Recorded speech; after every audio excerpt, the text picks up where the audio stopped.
এই মামলা যদি প্রত্যাহার করা না হয়, সুফিয়া ইকরামদের উত্তরসূরি ওলি আল্লাহর উত্তরসূরি এই বাংলার জমিনে গণজোয়ার গণ আন্দোলন গড়ে তুলবে। কথা বলেন ঠিক কিনা আমার ভাইয়েরা? ওলি আল্লাহর সৈনিকরা এখনো বেঁচে আছে না নাই বলেন? এই দেশ সুফিয়া ইকরামদের দেশ, এই দেশ ওলি আল্লাহর দেশ। যারা বলির বিরুদ্ধে কথা বলে, যারা মাজার ভাঙে, তাদের বিরুদ্ধে মামলা হয় না। নবীর পক্ষে যারা কথা বলে তাদের বিরুদ্ধে মামলা হয়।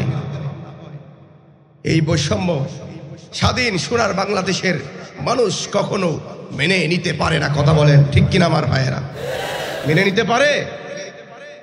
নবীর পক্ষে কথা বললে মামলা হয়, আর নবীর শানে বেয়াদবি করবা, নবীর নারে রিসালাতে ফালতু স্লোগান বলবা, তোমাদের বিরুদ্ধে মামলা হবে না।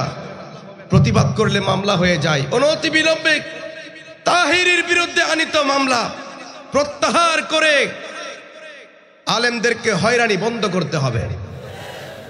আলেমদেরকে সুন্দরভাবে মাহফিল করার সুযোগ করে দিয়ে দিতে হবে। কোরআন হাদিসের কথা শোনার জনগণকে সুযোগ করে দিতে হবে।